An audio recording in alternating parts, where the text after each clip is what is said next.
finalo miestą. Kovokime kartu.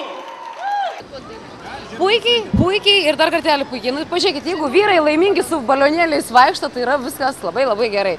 Suformavome, turime, dirbame ir laukiame starto. Ir manome, kad šiauliečiai šį kartą iš ties bus kaip vienas kumštis ir mus palaikys.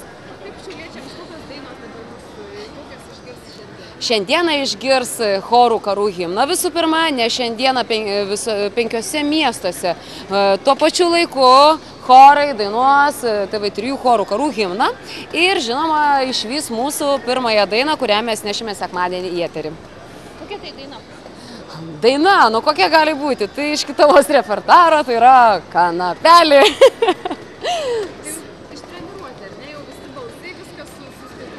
Reikia sakyti, kad taip, o galutinio varianto turbūt niekada nebus, nes visada galima rasti tam tikrą detalę, gal čia, bet iš tiesų yra produktas, jis sirpsta ir mes manome, kad iki sekmadienio bus galutinai išsirpęs. Bet ta kanapelė kitokia jau bus, ar ne? Jinai šiek tiek kas ir dabar, tik mes dar be koncertinių rūbų, tai dar į eterį dar šiek tiek spalvų visai kas kita, kai mes išeisime su koncertiniais rūbais. Na ir žinoma, eterio nuotaika tai dar kitą pridės. Kaip kitus varžovus, savo konkurentus, kitus chorus, kaip vertinat?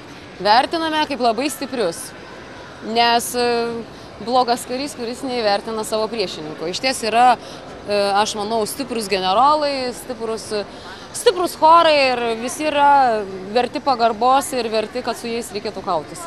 Mes kausimės, jeigu šiauliečiai padės. Sutarėm, labai šaunų žmonės susirinka ir tikrai balsingi. Stengiamės. Labai smagu dirbti su tokiu kolektyvu. Dirbam, dainuojam, šokam, tikrai leidžiam gerai laiką.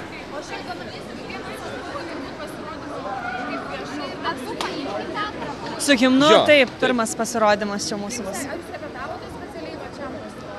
Taip, repetavom. Ir vakar, ir užvakar, galima sakyti, kiekvieną dieną ir prie himno, ir prie savo repertuaro, ir šokiai, ir dainavimas viskas. Kada repetuojat? Šiaip būna visaip ir iki 10. Lieka 5 valandas pamiegoti, Jo. maždaug, nes dar ir sesijas kai kuriems studentai esam vis dėlto. Mes jau su nauju šokiu, tai mums labai jaudinamės, kaip mums ten pavyks viską padaryti, nes mes dabar pagrindę visą savaitę repetuojam, kaip reikia sušokti viską.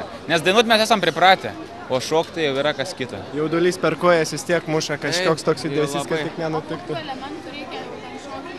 Labai į liegmenį reikia turėti liauną tokį, kad jaustųsi. Talija būtų labai... Klubai. Labai turi judėti.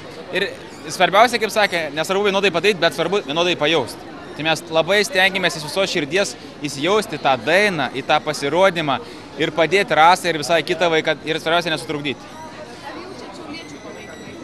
Žinoma, jaučiam šiandieną, tai norime ir įrodyti, kad šiauliečiai tikrai mus palaiko, kaip matome jau antram aukšte šis bei tas renkasi ir tikimės, kad tikrai bus daugiau žmonių ir dėmesys tikrai yra. Ir tikitės, kad chorų karuose palaikys? Kaip sako, Vilnius ir Šiauliai nelabai aktyvus, bet šiais metais tikimės tai įrodyti, kad Vilnius tebūnie, Šiauliai ne, tikrai jie aktyvus. Šiauliai jėga, aš pridurčiau. Ir dar norėčiau pasakyti, Šiauliai valdo.